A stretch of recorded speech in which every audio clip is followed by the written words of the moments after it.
Today is organization day. We're going to be building this little shop cabinet here to help bring some organization to the chaos that is my garage.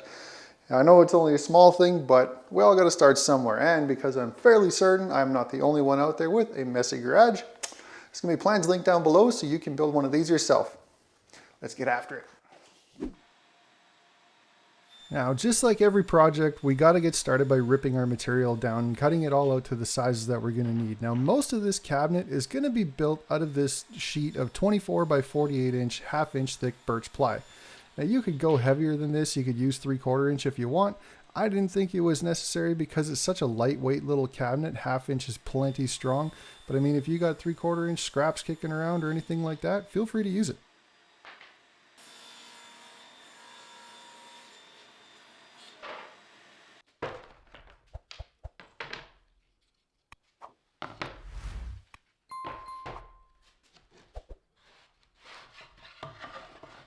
Now, because flat sides are inevitably boring, I wanted to add a little bit of pizzazz. And by pizzazz, I mean I measured in 1.5 inches, used a small paint can, and then cut it out with a jigsaw. But it still looks a lot better than just a flat side, so I stand by it. Now, most of this cabinet itself is going to be put together with 1-inch 18-gauge brad nails. And to give myself an idea of where to shoot them, I'm just tracing reference lines all over the place as I go. And I'm using glue on all of the joints as well, just to give everything a little bit of strength. Now, because I spaced the back panel up 1/2 inch on some scrap boards to make room for the French cleat later, I traced this line here at 3/4 inch up so it lands dead center on that panel.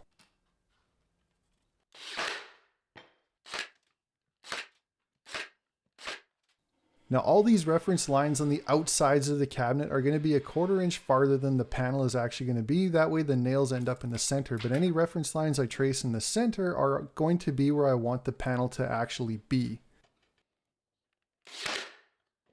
While I put in the center divider and the shelf on the cabinet door side, this idea kind of came to me from obviously a lack of organization, but also about 3 different designs that I found online that I liked. I kind of took inspiration from a bunch of them and joined them all into one cabinet that I felt worked better for me and that I kind of liked a little bit better. So this is an inspiration from about a few different ones that I could find online.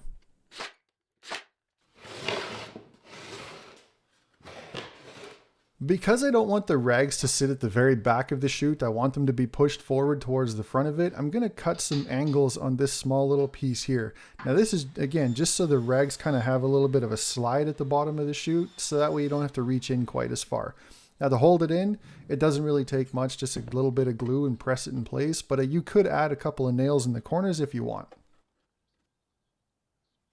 I do want a little bit of a sight window just for reference to how many rags are left in the chute. So after finding center, I drilled a couple of holes with a 3/4 inch Forstner bit, joined the holes together with my square, and then used the up and downy saw to cut out that little sight window. That being said, it was a little rough, so I rounded everything over with a chamfer bit and then sanded it smooth because it just had some rough plywood edges.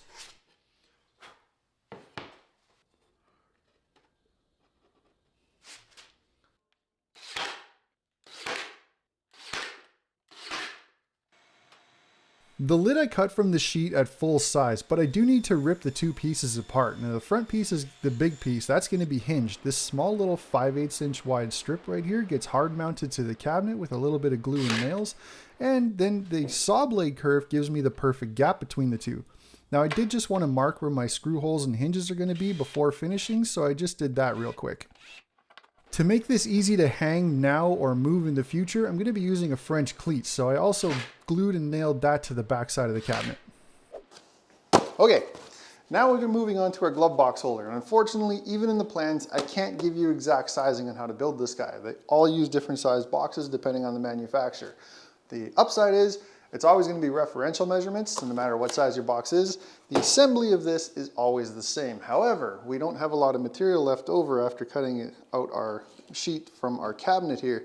This is all I got left. So you may need to pick up one more piece. This is just a 1/4 piece. So it's just a 2x2 square of 1/2 inch ply in order to make this. We don't even need a lot of it, but we still need some. So this is how it goes. Slide the box up tight to the bottom and one side of your piece of ply. Now remember that the box kind of has a bit of a bulge to it, so you want to push it in and make sure it's snug. I used the pencil tight against the box and made a mark that gave me about an extra 1/8 of an inch on the side. That way it's not so tight to the box.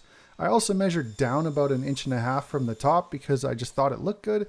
But I mean, you could literally make it the entire height of the box. It doesn't matter. Again, pushing down in the box, I took the entire height of the back panel as well as the box, gave myself about 1/16 of an inch, and ripped the sides down. From there, the sides themselves I cut a little bit long. That way I could cut the tops off at a bit of an angle. That way it kind of acts like a chute, so it's easier to put another box in the future. Now the front pieces I measured back from the glove box opening by about 1/4 inch on each side, so I wasn't right up tight to it. And then I cut the tops off at that same 45-degree angle, again, just to match the same as the side panels. And before you know it, boom, glove box holder. The last part we got to build is the door. Now I'm going to make this out of some 1x2 poplar just because it paints really well. Now I'm measuring my stiles here first, 1/4 of an inch shorter than the entire height because that gives me 1/8 of an inch reveal top and bottom, pushed them to one side, measured from my rails, and again subtracted 1/4 of an inch. Now I'm joining this entire thing together with dowels just for a clean look, but you can use pocket holes if you want. Just make sure to keep them towards the outside edges so that way we don't hit them with the router bit later on.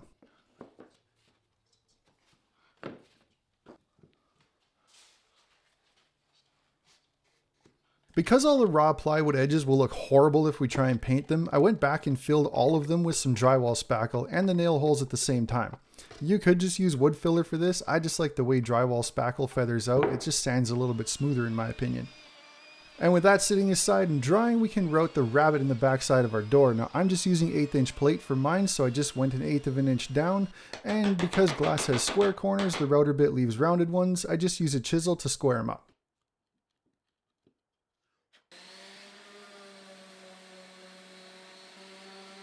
After a quick little blast with Mr. 150 grit sandpaper, I softened all the edges by hand, and then I could give it a good coating of paint. Now it doesn't matter if you roll or spray it, just get paint on it. I'm using a cabinet / furniture melamine enamel paint, so just make sure you use the right kind of paint. That's more important. After some waiting, everything is painted and ready to rock. We can start on our final assembly. I'm going to start with my door first, and in the center of this is going to be my small little piece of glass here. I had a local glass shop cut this up for me. It was 10 bucks. Awesome for that. And I wanted all my accessories to be black. So I went out and got, well, I started with those. I have my handle and I have some non-mortise hinges here. This way I don't have to mortise out the door. I can literally just screw these on and go. Those are black, perfect. I've got some glass retainer clips here, and then I've got my rod hangers as well as the hinges for the top. Now those weren't black, so I spray painted them with some flat black as well as some new screws because the screws with all this stuff were 3/4 of an inch long. And that's too long, so I went out and bought some 1/2 inch long screws, and then I spray painted them black to match everything. And the rod itself, I cut down to size and slapped a quick coat of Danish oil on that, so it was beautiful. Now we just got to put it all together.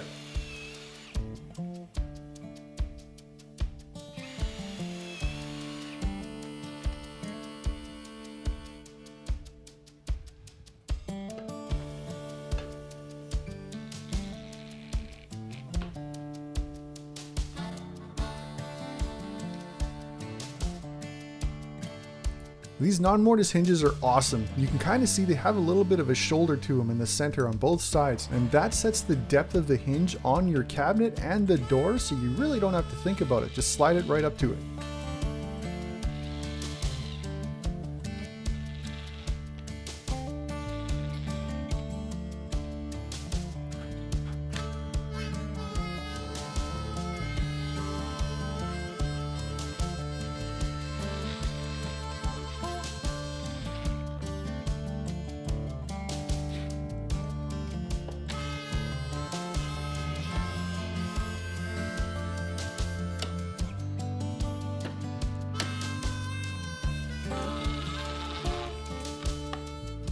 I did encounter a bit of a problem with my lid. I expected it, I was just hoping it wouldn't happen.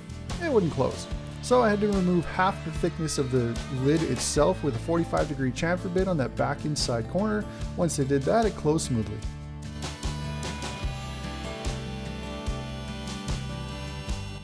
To mount the towel rod holder, I got super scientific.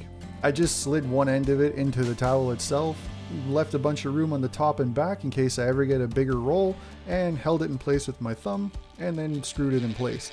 Then I just used the referential measurement from my screw on one, transferred it to the other side, and screwed that one on. Super scientific.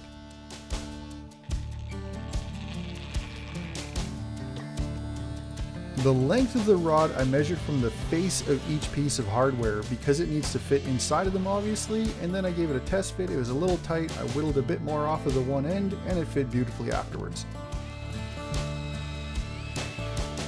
The glove box holder is going to be held to the side of the cabinet with a couple of 3/4 inch screws, but you'll notice when I go to put it in, it picks the box holder up. So I back the screw out and then put it in a second time, and that snugs it down nice and tight to the cabinet. And mounting my French cleat on the wall side is super easy because I'm just drilling through wood everywhere. I don't have to look for a stud. I just basically made it level, found the height that I wanted, hung it in place.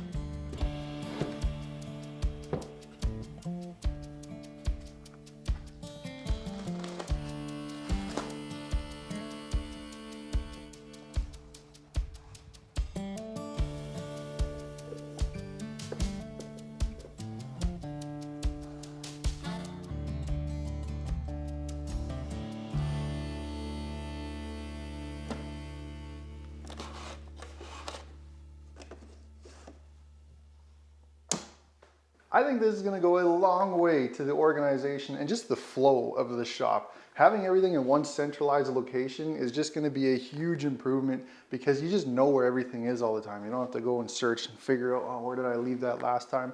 I know it's a small cabinet, but it is going to make a big difference.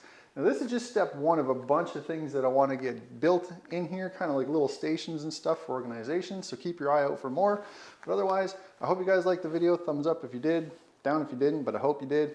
Like I said, plans linked down below if you guys want to build one for yourself. Otherwise, thank you very much for watching. I'll see you guys next time.